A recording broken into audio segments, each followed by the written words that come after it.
Hello everyone.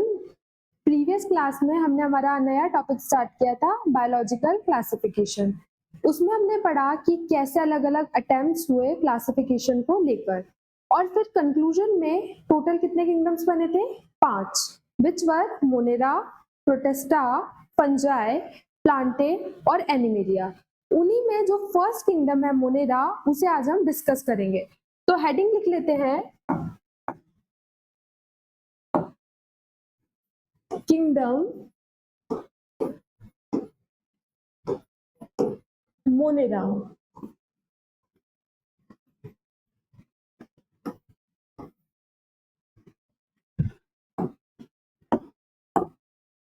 अगर हम बात करें किंगडम मोनेरा की, तो इसके जो सोल मेंबर्स हैं वो है बैक्टीरिया, और यही वो बैक्टीरिया है जो कि मोस्ट अबंडेंट माइक्रो ऑर्गेनिजम्स है। तो किंगडम मोनेरा में कौन है? Bacterias are sole members. Sole members. These are most abundant microorganisms.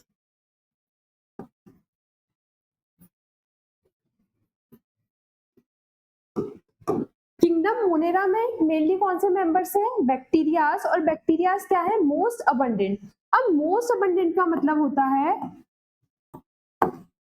सबसे ज्यादा, सबसे ज्यादा।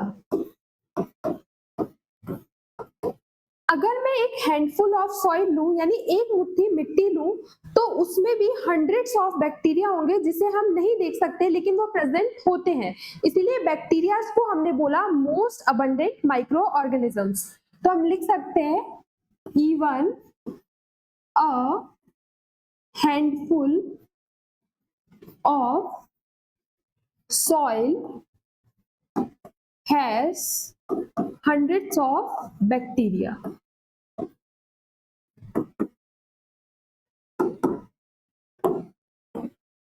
अब हम बात करें नेक्स्ट फीचर की, तो जो बैक्टीरियाज हैं या जो मोनेरन्स हैं वो होते हैं कॉस्मोपॉलिटन। क्या होते हैं? Cosmopolitan.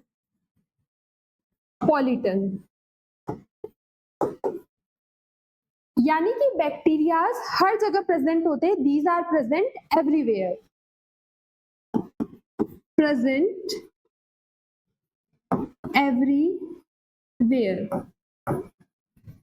Like hot springs, deserts, snow और deep oceans। ऐसे हैबिटेट्स जहां पर और किसी लाइफ फॉर्म का होना पॉसिबल नहीं है, वहां पर भी हमको देखने को मिल जाते हैं bacterias. Present in habitats where no other life form can survive.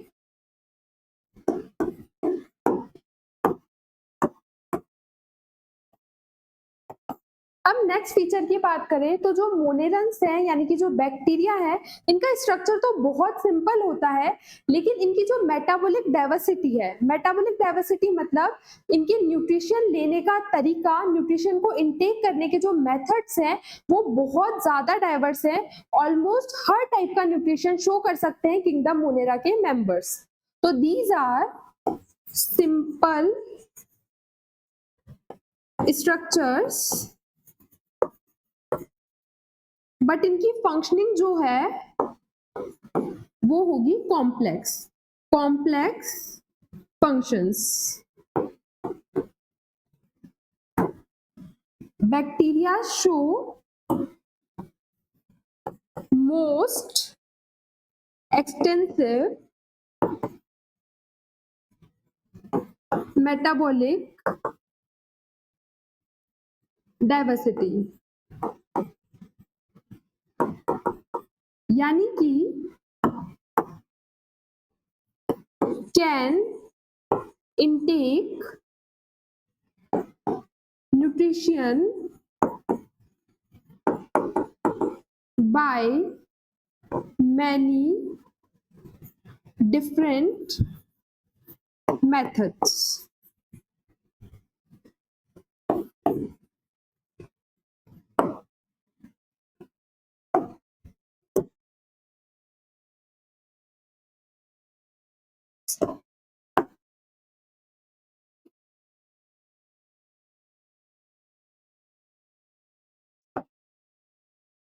अब हम बात करें बैक्टीरिया की, तो उसको उसके शेप के बेसिस पे 4 टाइप्स में बांटा गया है। तो हम लिख लेते हैं बैक्टीरिया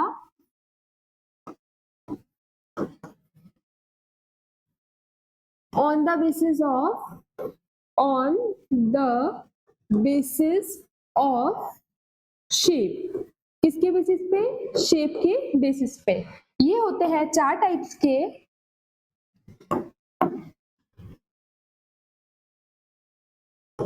या तो ये हो सकते हैं स्फेरिकल या फिर राउंड। सेकंड शेप है rod like.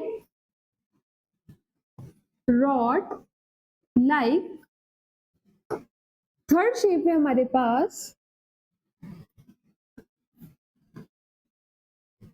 Comma like.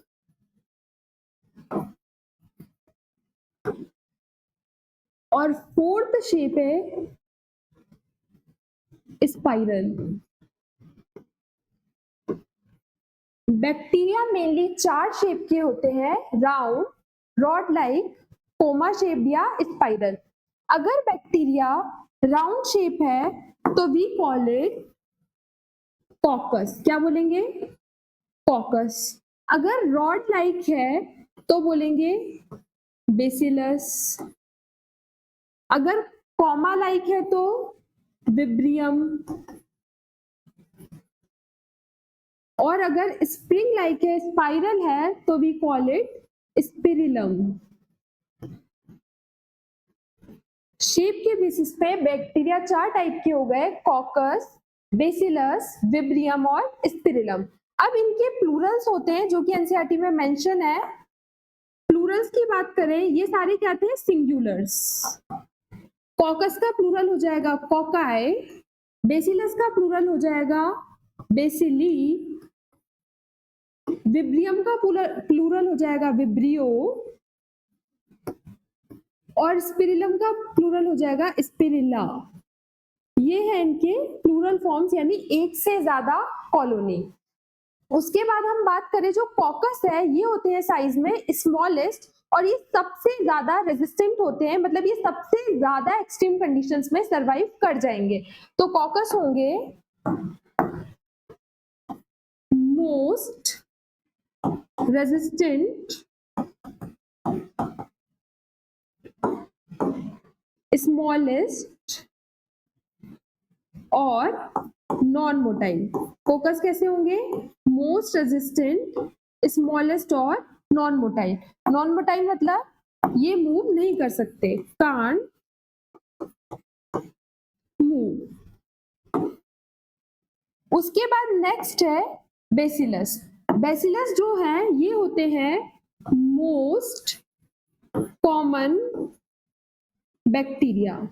Most common bacteria यानी कि जितने भी बैक्टीरिया प्रेजेंट है हमारे आसपास, उनमें सबसे ज्यादा कौन सा फॉर्म एग्जिस्ट करता है? रॉड शेप वाला, यानी कि बेसिलस। अगर हम बात करें बाकी 3 फॉर्म्स की, तो ये तीनों फॉर्म्स ही क्या हो जाती हैं? Mostly motile. Mostly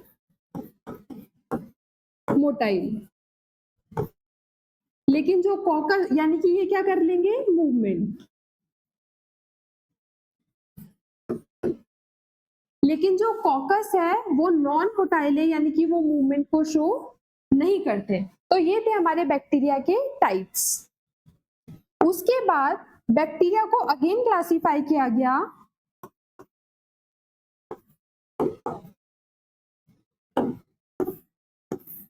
on the basis of cell wall. On the basis of cell wall. Cell wall के बेसिस पे बैक्टीरिया को डिवाइड किया गया टोटल 2 कैटेगरीज में. फर्स्ट कैटेगरी है आर्के बैक्टीरिया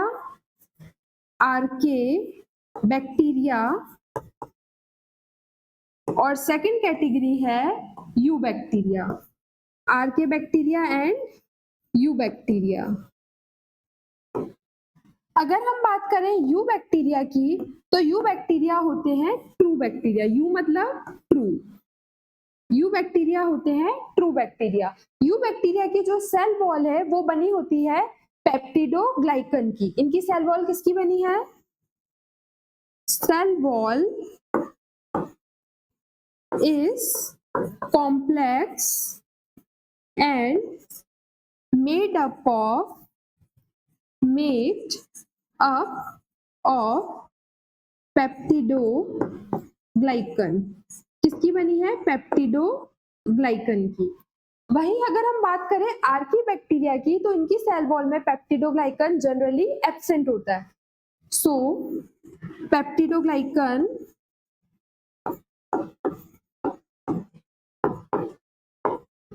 इज एब्सेंट.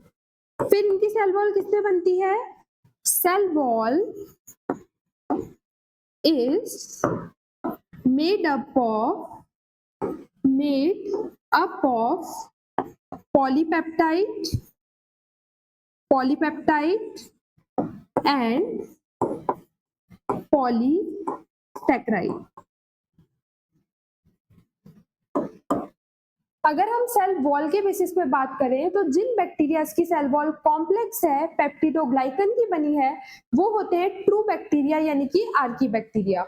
और जिन बैक्टीरिया की सेल वॉल में पेप्टिडोग्लाइकन एब्सेंट होता है, वो बनी होंगी पॉलीसैकेराइड या पॉलीपेप्टाइड की, और उनको बोलते हैं हम आर्की बैक्टीरिया. अब हमारी नेक्स्ट हेडिंग होगी आर्की बैक्टीरिया.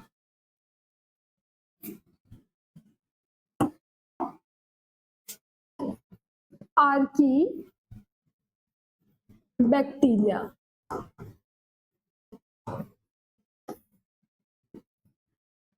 आर्की बैक्टीरिया के बारे में अभी हमने पढ़ा कि इसकी जो सेल वॉल है वो बनी होगी पॉलीसैकेराइड या पॉलीपेप्टाइड की. इसी वजह से ये बहुत ज्यादा एक्सट्रीम हैबिटेट्स में भी क्या कर सकते हैं? Survive. Can survive in extreme habitats. वो हैबिटेट्स हो सकते हैं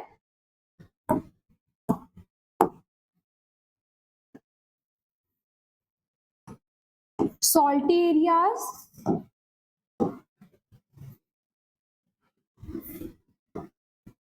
हॉट स्प्रिंग्स या फिर marshy areas. Salty areas, hot spring या फिर मार्शी एरियाज. अब जो आर्की बैक्टीरिया सॉल्टी एरियाज में होंगे, वी कॉल देम हेलोफिल्स. क्या बोलते हैं? हेलोफिल्स. हेलोफिल्स मतलब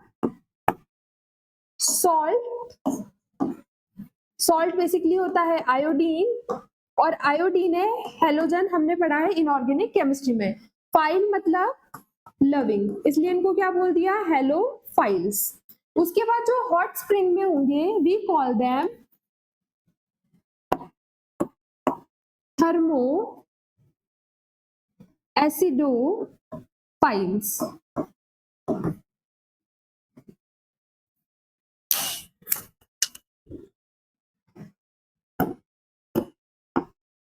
थर्मो मीन्स टेम्परेचर, ये बहुत ज्यादा हाई टेम्परेचर होगा यहाँ पे कंडीशन. एसिडो मीन्स यहाँ का जो पीएच है वो क्या होगा? बहुत कम, यानी कि कंडीशन क्या होगी? एसिडिक. जो थर्मो एसिडोफिल्स है वो होंगे हाई टेम्परेचर और लो पीएच वाले एरियाज में. उसके बाद मार्शी एरियाज में होते हैं मिथेनोजन्स. मिथेनोजन्स बैक्टीरिया हमको देखने को मिलते हैं रूमिनेंट एनिमल्स की गट में। रूमिनेंट एनिमल्स की गट में। रूमिनेंट एनिमल्स कौन होते हैं? हमने देखा है काउ, गोट, बफेलो, जिनके स्टमक में एडिशनल 4 चैम्बर्स होते हैं। कितने चैम्बर्स होते हैं? 4, ताकि जो फूड उन्होंने एनगल्फ किया है उसको वापस से डाइजेस्ट कर सके। जैसे गाय होती है, वो बैठकर कुछ ना कुछ फूड को वापस से च्यू करती रहती है। तो ये एनिमल्स कौन से होते हैं? Ruminant animals. रूमिनेंट एनिमल्स के एग्जाम्पल लिख लेते हैं हम, काउ, गोट, बफेलो। ये रूमिनेंट एनिमल्स की गट में क्या करते हैं? मीथेन यानी कि बायोगैस का प्रोडक्शन। किसका? मीथेन या फिर बायोगैस का प्रोडक्शन। इसीलिए इनको क्या बोला हमने? मिथेनो यानी मीथेन, जन्स यानी कि जनरेटिंग।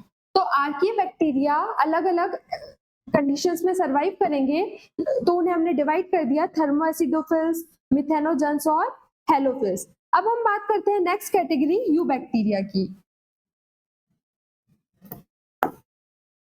नेक्स्ट कैटेगरी है यू बैक्टीरिया। यू बैक्टीरिया होते हैं ट्रू बैक्टीरिया, और ये दिखाएंगे हमें बहुत सारे टाइप का nutrition. Many types of nutrition.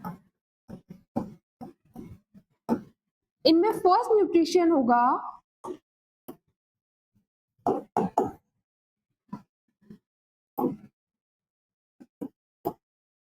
Autotrophic nutrition. Autotrophic nutrition. अब ऑटोट्रॉफिक न्यूट्रिशन में क्या होगा? जो बैक्टीरिया है वो अपना फूड बना लेगा खुद से। ऑटो मतलब सेल्फ, तो इसका मतलब हुआ they can prepare their own food. वो अपना फूड खुद से प्रिपेयर कर लेते हैं। अब ऑटोट्रॉफिक न्यूट्रिशन में भी ये दो टाइप के हो गए। या तो ये खुद का फूड बनाने के लिए यूज करेंगे लाइट को, यानी कि photo autotrophic,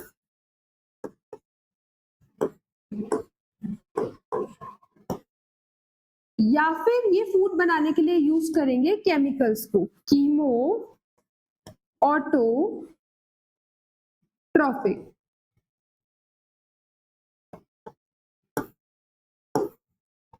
photo autotrophic means food का फॉर्मेशन हो रहा है बाय यूजिंग सनलाइट, और कीमो ऑटोट्रॉफिक मीन्स फूड का फॉर्मेशन हो रहा है बाय यूजिंग केमिकल्स।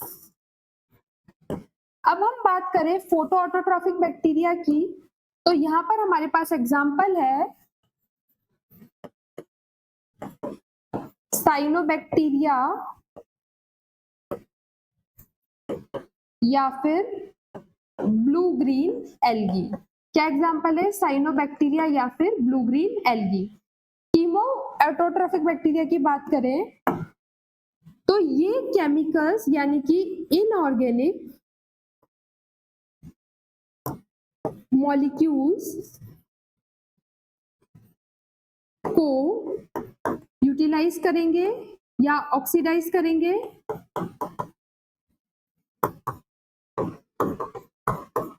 फिर उससे जो एनर्जी निकलेगी उसको क्या करेंगे? यूटिलाइज। अब वो इनऑर्गेनिक केमिकल्स कौन कौन से हो सकते हैं?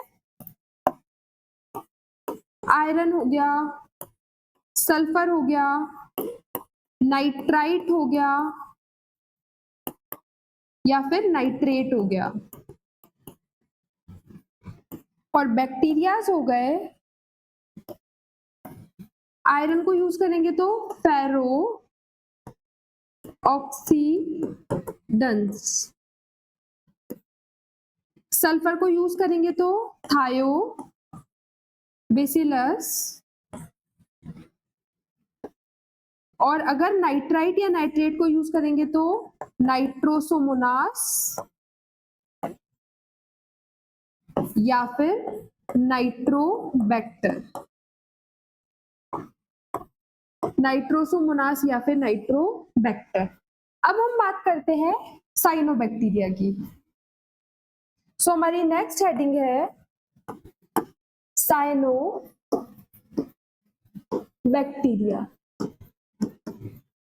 साइनोबैक्टीरिया का एक और नेम है ब्लू ग्रीन एल्गी। अब साइनोबैक्टीरिया कलर में होता है एल्गी के जैसा ब्लू ग्रीन, और इसके पास एक पिगमेंट होता है क्लोरोफिल ए, जिससे ये अपना फूड खुद से बना लेता है, इसलिए इसको हमने किसकी कैटेगरी में रख दिया, एल्गी। लेकिन ये एक्चुअल में क्या है, बैक्टीरिया। इसका नेम बस किससे रिसेंबल कर रहा है, एल्गी से। तो साइनोबैक्टीरिया के पास क्या होता है, chlorophyll A like green plants to make food, और इनका कलर होता है कलर ब्लू ग्रीन, इसलिए इनको हमने क्या बोल दिया, एल्गी। इसका नेम किससे रिसेंबल कर गया, एल्गी से। Name resembles to algae. अब हम बात करें साइनोबैक्टीरिया की, तो ये होता है यूनिसेल्युलर,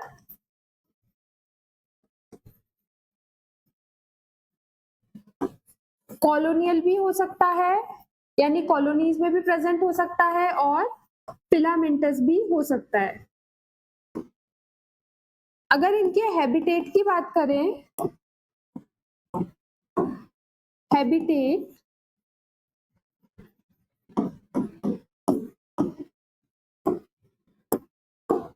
तो ये मरीन भी हो सकते हैं और फ्रेश वाटर भी हो सकते हैं, प्लस टेरेस्ट्रियल भी हो सकते हैं। यानी कि ये पानी में भी मिल सकते हैं, वो भी मरीन वाटर में भी और फ्रेश वाटर में भी, प्लस ये जमीन पर भी मिल सकते हैं।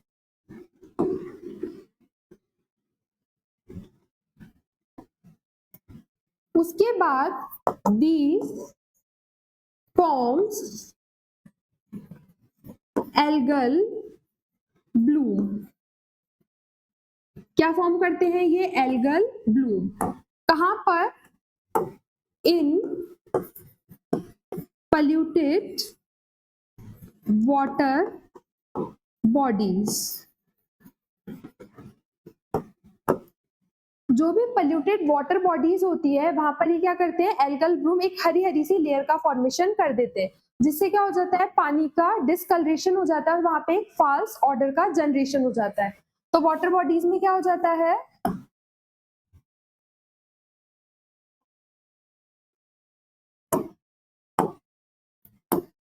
डिस्कलरेशन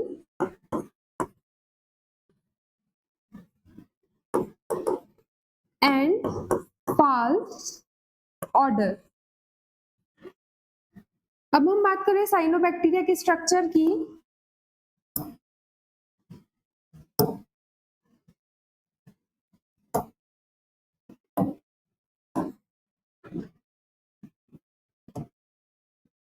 ये है साइनोबैक्टीरिया, यानी कि ब्लू ग्रीन एल्गी,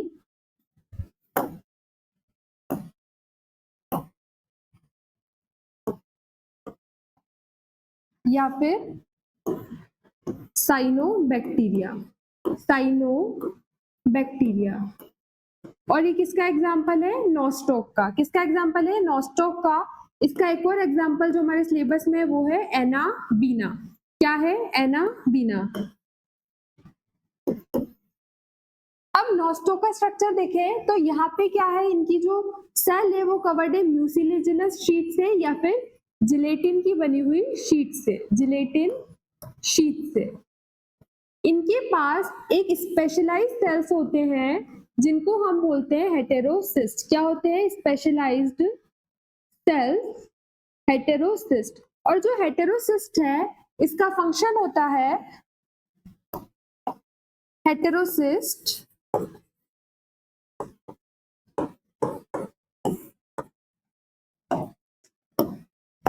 ये करता है फिक्सेशन ऑफ नाइट्रोजन, यानी कि ये एटमॉस्फेरिक नाइट्रोजन को कन्वर्ट कर देगा अमोनिया में। किसमें? अमोनिया में, यानी कि NH3 में। तो हेटेरोसिस्ट बेसिकली क्या है? स्पेशलाइज्ड सेल्स हैं, ये होते हैं काफी लार्ज सेल्स, और ये क्या करते हैं? नाइट्रोजन का फिक्सेशन। किसमें? ब्लू ग्रीन एल्गी या साइनोबैक्टीरिया में। हमें कौन से दो एग्जांपल याद करने हैं? फर्स्ट है नॉस्टो और सेकंड है एनाडीना। अब हमारा नेक्स्ट टॉपिक है कीमोसिंथेटिक बैक्टीरिया। कीमोसिंथेटिक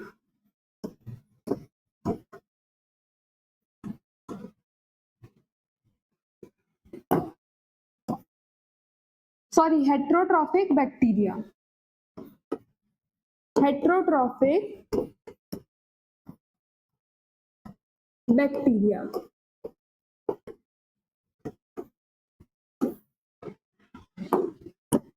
अब जो हेट्रोट्रॉफिक बैक्टीरिया होते हैं, हेट्रो मतलब अदर्स, ये अपने न्यूट्रिशन के लिए किसी दूसरे ऑर्गेनिज्म पर क्या करते हैं? डिपेंड करते हैं। Depend on other organisms for their nutrition.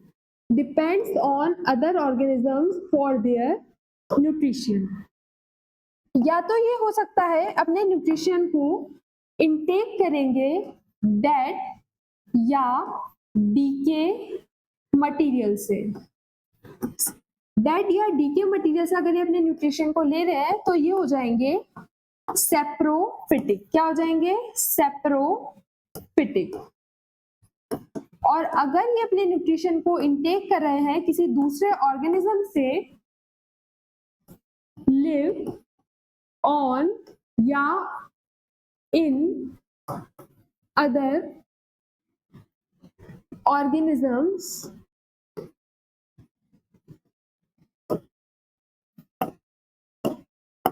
तो ये कहलाते हैं सेप्रोफिटिक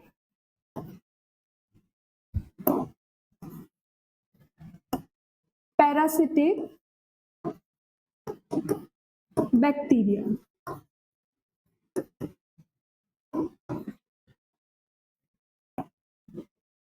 अब जो सेप्रोफिटिक बैक्टीरिया है इनको हम कहते हैं डीकंपोजर्स। क्या बोलते हैं? डीकंपोजर्स, क्योंकि ये जो डेड मटेरियल है इसको क्या कर रहे हैं? डीकंपोज कर रहे हैं। अगर हम नेचर में बात करें तो सबसे ज्यादा बैक्टीरिया कौन से होंगे? Heterotrophic, most abundant. और हेट्रोट्रॉफिक में भी सबसे ज्यादा कौन से होंगे? सेप्रोफिटिक। नेचर में सबसे ज्यादा अबंडेंट बैक्टीरिया कौन से? हेट्रोट्रॉफिक, और हेट्रोट्रॉफिक में भी सबसे ज्यादा अबंडेंट सेप्रोफिटिक।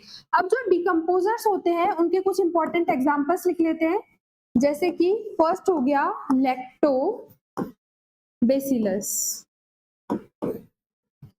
लैक्टोबैसिलस क्या करता है? मिल्क को कन्वर्ट कर देता है कर्ड में। मिल्क को किस में कन्वर्ट कर देता है? कर्ड में। सेकंड है बेसिलस। बेसिलस का यूज होता है एंटीबायोटिक फॉर्मेशन में। देन नेक्स्ट एग्जांपल है एजोटोबैक्टर और क्लोस्ट्रिडियम। एजोटोबैक्टर और क्लोस्ट्रिडियम, ये लेग्यूम प्लांट्स में नाइट्रोजन फिक्सेशन करते हैं। क्या करते हैं? Nitrogen fixation. अब हमारी नेक्स्ट कैटेगरी है पैरासिटिक बैक्टीरिया। पैरासिटिक बैक्टीरिया जो होते हैं वो रहते हैं लिव्स अपॉन और इनसाइड द होस्ट। या तो ये होस्ट के ऊपर रहेंगे या फिर बॉडी के अंदर रहेंगे। क्यों? ताकि ये उनसे क्या कर सके? To intake nutrients.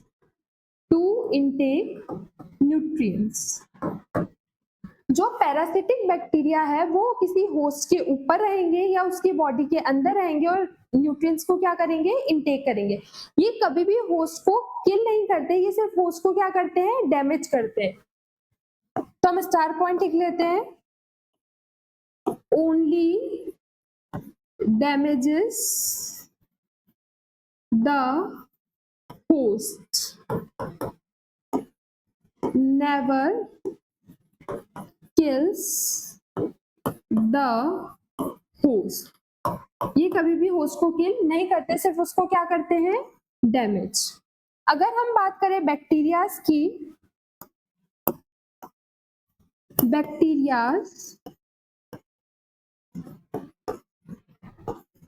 these may be pathogenic। ये क्या हो सकते हैं? पैथोजेनिक, यानी कि डिजीज कॉजिंग। ये ह्यूमंस और प्लांट्स में बहुत सारी डिजीज को कॉज कर सकते हैं। कुछ डिजीजेस के नेम लिख लेते हैं, जैसे कि ह्यूमंस में टाइफॉइड, टिटनस, कोलेरा, और प्लांट्स में सिट्रस कैंकर। बैक्टीरिया जो होते हैं वो यूजफुल के साथ साथ पैथोजेनिक भी हो सकते हैं, यानी ये हमें बहुत सारे डिजीजेस कॉज कर सकते हैं, जैसे कि टाइफॉइड, टिटनस, कोलेरा और सिट्रस कैंकर। अब नेक्स्ट है हमारी हेडिंग बैक्टीरियल रिप्रोडक्शन।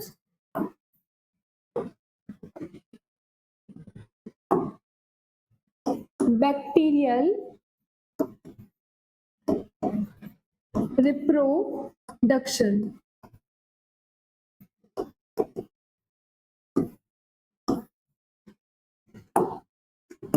अब रिप्रोडक्शन हमने चैप्टर 1 में भी पढ़ा था। अपने ही काइंड के ऑर्गेनिज्म को बर्थ देना क्या होता है? रिप्रोडक्शन। बैक्टीरिया दो मेथड से रिप्रोड्यूस करते हैं, या तो असेक्सुअल या फिर सिमिलर टू सेक्सुअल। कौन से दो मेथड्स है?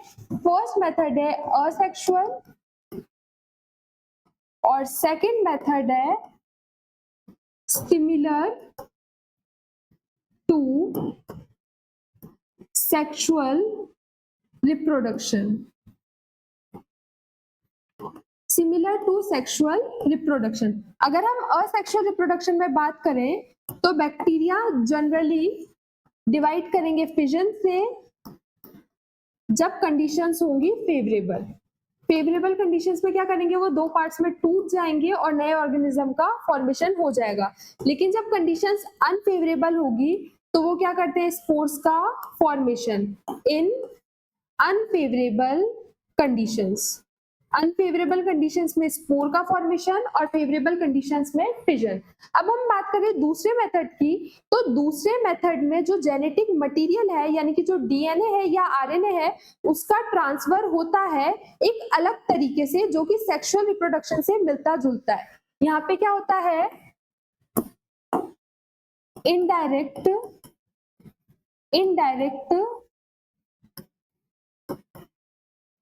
transfer and recombination of genetic material like DNA और RNA। अब यहाँ पर हमें देखने को मिला कि जो जेनेटिक मटेरियल है उसका क्या होगा? रिकॉम्बिनेशन, यानी कि ये जो प्रोसेस है ये किससे रिसेंबल कर रही है? सेक्सुअल रिप्रोडक्शन से, इसलिए हम इस प्रोसेस को बोल सकते हैं पैरासेक्सुअल रिप्रोडक्शन। क्या बोल सकते हैं? पैरासेक्सुअल रिप्रोडक्शन, यानी कि parallel to sexual reproduction, parallel to sexual reproduction.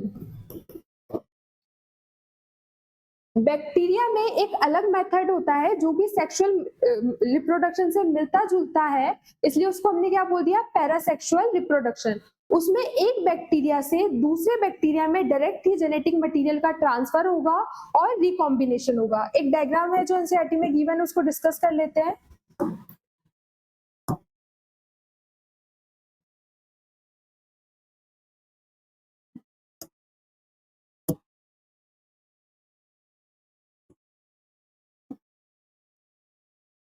यहाँ पे एक डिवाइडिंग बैक्टीरिया को शो कर रखा है, ये है सेल वॉल,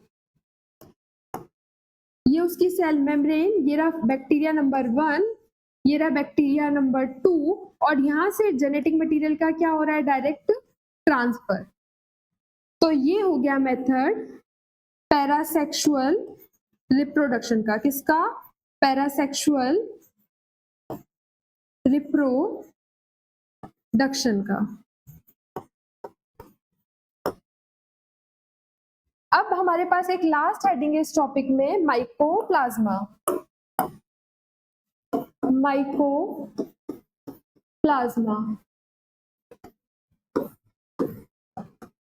माइकोप्लाज्मा को भी किंगडम मोनेरा में रखा गया है। ये होते हैं स्मॉलेस्ट लिविंग सेल्स नोन, यानी अब तक हमें जितनी भी सेल्स पता है उनमें सबसे छोटी सेल्स कौन सी होती है? माइकोप्लाज्मा।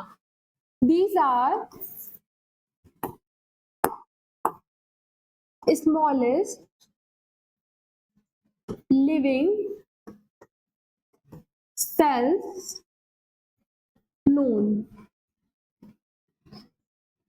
माइकोप्लाज्मा में सेल वॉल एब्सेंट होती है, यानी कि ये होते हैं प्लियोमॉर्फिक। क्या होते हैं? प्लियोमॉर्फिक। अब प्लियोमॉर्फिक क्या होता है? इनके पास बिकॉज सेल वॉल नहीं है तो ये अपनी मॉर्फोलॉजी को, यानी कि आउटर स्ट्रक्चर को क्या कर सकते हैं? चेंज कर सकते हैं, इसलिए ये क्या हो गए? प्लियोमॉर्फिक। और इसीलिए इनको बोल देते हैं हम jokers of the plant kingdom. क्या बोल देते हैं? Jokers of the plant kingdom. Mycoplasma जो अब तक नोन सेल्स में सबसे छोटी सेल्स है, इसके पास सेल वॉल नहीं होती, इसलिए अपने एक्सटर्नल स्ट्रक्चर को चेंज कर सकती है, प्लियोमॉर्फिक होगी, अलग अलग शेप्स बना लेगी, और इसको हम बोल देते हैं jokers of the plant kingdom. उसके बाद जो माइकोप्लाज्मा है, these can survive without oxygen. ये ऑक्सीजन के बिना भी क्या कर लेते हैं? सर्वाइव। और last point, these are pathogenic. Pathogenic मतलब disease causing to many animals and plants. Mycoplasma क्या हो सकते हैं? पैथोजेनिक, यानी कि कॉज कर सकते हैं डिजीज। तो ये हमने डिस्कस किया हमारे फर्स्ट किंगडम मोनेरा को। नेक्स्ट लेक्चर में हम स्टार्ट करेंगे हमारा second kingdom, kingdom protista. Thank you.